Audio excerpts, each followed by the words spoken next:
So for today we're playing Cyberpunk 2077 with the RTX 4060 and we'll start it up at 1080p at the ultra settings. So at the start I won't use DLSS or any ray tracing, but I will enable it as we go through. Okay. There we go. So far in the low 70s. It's not too bad to be honest.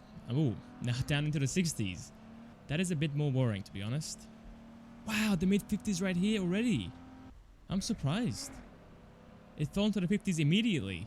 It took like 10 seconds and the game fell from the 70s into the 60s and then the mid to high 50s. So yeah, DLSS is a must if you are playing at Ultra. For our VRAM, we're sitting at 5.6 gigs. That's fine, we have 8 in total. And for our system RAM, we're sitting at 14 gigs. Again, that's reasonable. Okay, let's pause it here.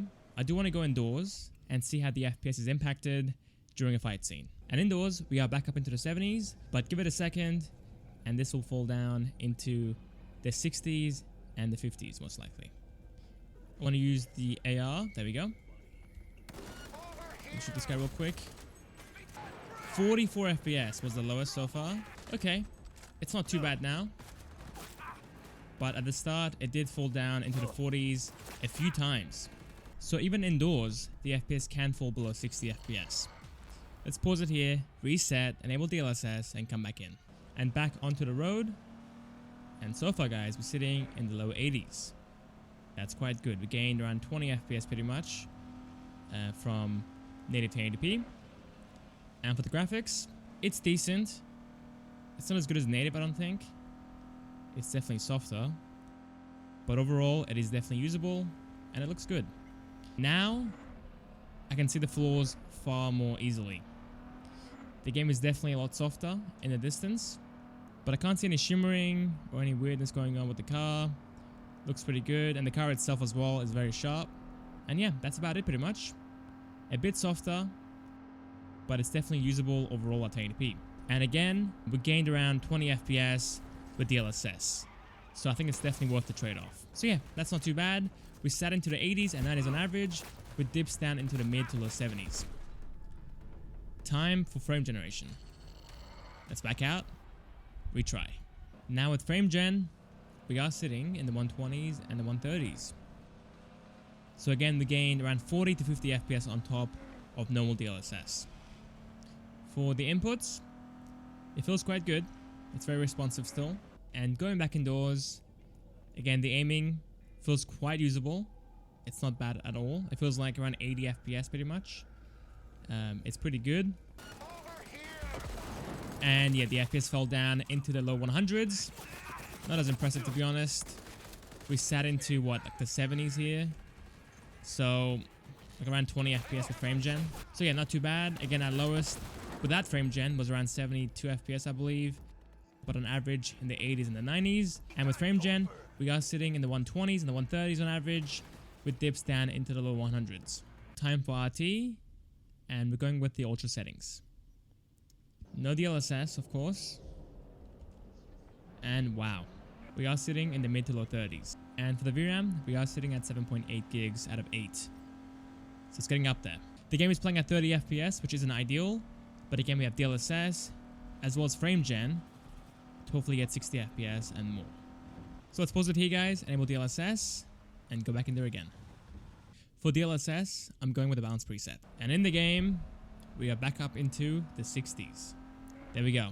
From 30 FPS to now sitting in the 60s and almost the 70s. Time for the ultimate test. Is the FPS going to fall below 60 FPS indoors? Let's see. Here we go. Yep, the low 50s. There it is. It's not too bad to be honest. The game is still playable obviously.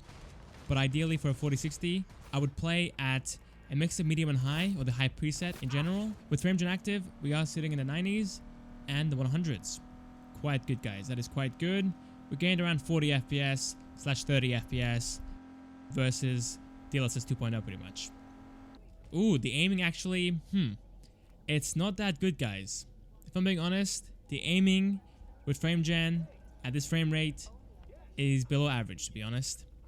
It's not as bad as Warzone still, but it's not as good as before. Alright, anyway. Down into the 70s and the low 70s, yeah.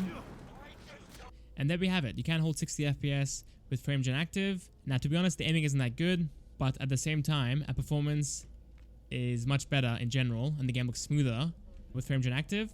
So for RT, I would probably keep FrameGen active, even though the aiming is a bit worse than normal. Lastly, for Ultra, let's play with path tracing enabled. I'm going to have DLSS as well as FrameGen active as well. And there we go with that. Looks good. Let's go back in there. Wow, wow, wow, guys. I am so impressed, to be honest. We are sitting in the 70s and the 80s with path tracing enabled. Of course, with FrameGen and DLSS active as well. For the input lag, it's okay, to be honest. It's not too bad. But sadly for the graphics, man, I don't know. It does look pretty bad. So let's back out and play at a mix of medium and high and see how this card does there. And here we are with that. There we go. And there we go. With no DLSS or no FrameGen, we are sitting in the 90s and the 100s.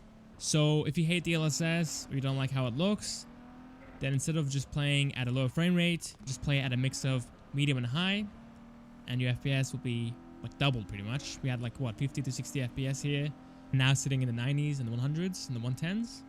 It's quite good, and the game is sharper, and overall it does look nice still. So with FrameGen active, guys, we are sitting in the 150s and the 170s. So we gained around what, 50 to 60 FPS. That's quite fantastic. Now, to be fair, this game is a story-driven game, so 170 FPS is very overkill. I think if you get 60 plus, that's quite good, and we had 90 plus before, so that's fantastic. There's no need to have DLSS active at this point, but if you like RT, then it will come in handy for that for sure. I've gone ahead and disabled FrameGen and DLSS. I do want to come inside and see how the FPS falls in this section at the medium/high settings. It falls down into the 70s and the high 60s. Okay, again, if you can hold 60 FPS, that's fine by me. But to be fair, on average, we are holding far more than that. Time for RT, and I'm going to be sticking with the Ultra settings. In the high 30s and the 40s, with the medium RT preset, the game was still sitting in the high 30s and the low 40s. It was a slight FPS bump, that was it. So I'm like, why not stay on Ultra and use DLSS to get the FPS back. With DLSS at the quality preset with FrameGen active, this area is kind of empty to be honest, but we are sitting in the 90s and the 100s, don't crash. So again, we gained around 60 FPS on top, quite good. The aiming feels fine as well, it's definitely usable. So yeah, that's about it. That is Cyberpunk on the RTX 4060. I think overall the card does well. It does struggle if you enable path tracing or RT obviously, but normally with the right settings, it does quite well. And if you must use RT or path tracing, then use FrameGen with DLSS. The game will look a lot softer and inputs might be affected, but overall, the game is still playable and a decent time. Okay, that's about it guys. Thanks for watching. Hope you guys enjoyed, and I'll see you guys next time, next video. See you guys there.